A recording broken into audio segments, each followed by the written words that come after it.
Assalamualaikum warahmatullahi wabarakatuh. Salam sejahtera buat kita semua. Perkenalkan, saya Renhat Alwan Pane dengan NIM 224947229PA21284 ingin mempresentasikan hasil kerja dari proyek akhir semester Data Science dengan judul Analisis Kepuasan Layanan Kesehatan dengan pendekatan multilayer perceptron atau MLP jaringan saraf tiruan. Yang pertama adalah latar belakang permasalahan dalam penelitian ini. Kita pasti mengetahui bahwa pentingnya pelayanan prima dalam rumah sakit.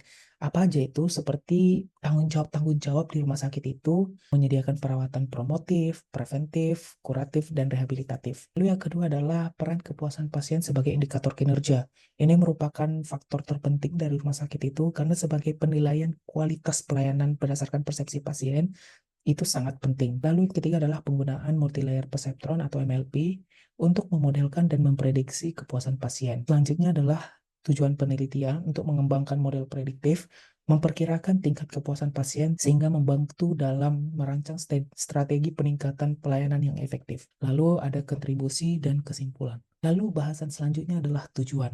Yang pertama, itu kita seperti yang sebelumnya itu tadi menyatakan bahwa kita akan mengembangkan model MLP untuk memprediksi tingkat kepuasan pasien berdasarkan data yang relevan dari rumah sakit. Yang kedua adalah melakukan analisis eksplorasi data untuk menemukan ataupun memahami pola dan hubungan antara variabel numerik dengan kepuasan pasien, serta untuk mengidentifikasikan tren yang signifikan. Ketiga adalah kita ingin melihat evaluasi kinerja MLP dalam memprediksi kepuasan pasien untuk memastikan keakuratannya. Data yang kami gunakan itu dari platform Kaggle mengenai catatan dari 984 pasien yang dirawat di sebuah rumah sakit.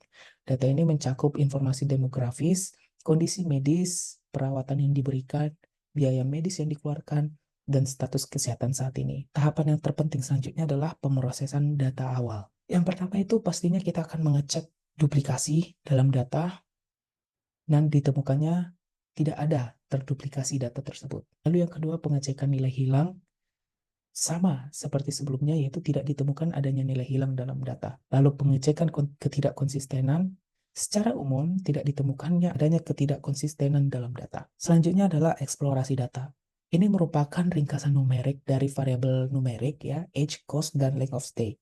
Apa aja itu? Yaitu umur pasien, harga yang harus dibayar, dan juga lama pasien dirawat. Usianya ini rentan dalam umur 25 sampai 78 tahun, dan harga yang harus dibayar itu rentan 100 sampai 25.000 harga satuan harga.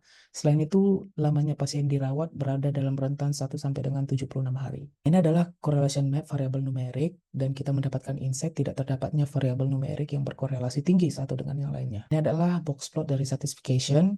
Didapatkan kesimpulan bahwa semakin rendah biaya yang harus dibayarkan oleh pasien, kepuasan atau satisfaction akan semakin tinggi. Dalam tingkat kepuasan 2 dan 5, harga yang harus dibayar pasien relatif homogen. Nah, ini adalah box plot lama waktu perawatan berdasarkan kondisi pasien. Nah, penyakit kanker dan serangan jantung itu kita bisa lihat, eh, dan juga kanker prostat itu memiliki kisaran lama waktu perawatan yang relatif lebih lama dibandingkan kondisi penyakit lain. Selanjutnya adalah pembentukan model MLP. Yang pertama itu kita harus mengetahui dulu apa saja lapisan di dalamnya, yaitu input layer, hidden layers, dan output layer.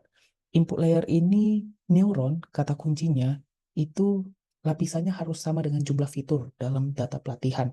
Artinya variabel independennya di sini. Yang kedua adalah hidden layers, memiliki dua bagian layers yang masing-masing memiliki 6 neuron, jumlah neuron, dengan memanggil fungsi aktivasi relu. Yang ketiga adalah output layer, ini jumlah neuron sama dengan jumlah kelas pada variabel target, satisfaction, dengan fungsi aktivasi softmax. Jadi pertanyaannya adalah, fungsi aktivasi apa saja yang digunakan dalam pembentukan lapisan pemodelan MLP ini? Ada dua, yaitu relu dan softmax. Mengenai training, ini adalah hasil dari pelatihan model MLP dengan menggunakan teknik early stopping, di mana epoch itu dirangkaikan atau dikombinasikan 1 sampai 100 untuk mencapai target yang maksimum, sehingga tidak menyebabkan overfitting. Epoch pertama itu akurasi rendah, loss tinggi, akurasi validasi besar dari pelatihan. Sampai kepada epoch 100, model lebih stabil, performa lebih tinggi, dan loss menurun. Jadi ini kegunaan early stopping mencegah overfitting saat kinerja validasi tidak meningkat. Kita juga menggunakan fleksibilitas dari pemanggilan fungsi optimizer Adam efektif untuk meningkatkan kinerja tiap epoch.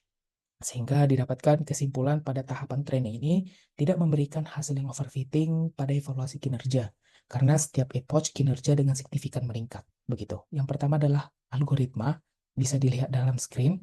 Nah, tahapannya ini Yanti Red Encoded, itu berarti kita menyediakan atau menyiapkan predictive on data test. Yang kedua adalah converting probabilities to menjadi label-label kelasnya, begitu. Nah, di sini kita hanya memakai 80 data train dan 20 data test, begitu. Setelah semua tahap training telah dilakukan, kita selanjutnya adalah melihat evaluasi dari performa model. Nah, overall akurasinya itu performa sangat baik di angka 95,93%. Precisionnya juga tinggi, menandakan bahwa sedikitnya false positif, dan advanced score-nya ini menunjukkan keseimbangan antara precision dan recall. Nah, confusion matrix menunjukkan prediksi yang benar antara pada diagonal 29, 54, 80, 26. Nah, ini juga bisa menjadikan faktor pendukung dalam peningkatan ataupun menjaga kestabilan dari akurasi. Secara spesifik, semua instance kelas 2 dan 5 diprediksi dengan benar, begitu juga dengan kelas 3 tanpa kesalahan. Namun, 8 instance dari kelas 4 diprediksi sebagai kelas 3 menunjukkan area yang perlu perbaikan, namun tidak perlu dilakukan optimisasi. Secara keseluruhan, model ini sangat andal untuk memprediksi kepuasan pasien, meskipun peningkatan diperlukan untuk precision pada kelas 3 dan recall pada kelas 4. Selanjutnya hasil dari distribusi prediksi. Nah, visualisasi ini menunjukkan model memiliki distribusi prediksi yang merata. Mayoritas intent diprediksi pada sebagai kelas 4, diikuti oleh kelas 3 dan kelas 2 dan juga kelas 5. Jadi sebagian besar kelas intens ini diprediksi dengan benar meskipun ada beberapa kesalahan, tapi tidak melakukan optimisasi dan juga distribusi lebih kecil untuk kelas 2 dan 5 menunjukkan bahwa model juga mampu mengidentifikasi instance dalam kelas-kelas ini dengan akurasi tinggi. Kesimpulan, secara keseluruhan hasil penelitian ini mendemonstrasikan efektif penggunaan teknik MLP dalam memprediksi kepuasan pasien. Model yang dikembangkan tidak hanya memiliki akurasi tinggi, tetapi juga memberikan wawasan berharga tentang faktor-faktor yang mempengaruhi kepuasan pasien di rumah sakit tersebut. Nah, jadi ini sangat bermanfaat upaya untuk meningkatkan kualitas pelayanan dan pengembangan strategi yang lebih efektif. Saran overall dari segi pemodelan yang kita lakukan adalah mungkin kita bisa melakukan perluasan dataset, terus mengeksplorasi algoritma secara advance, lalu adalah pemantauan model.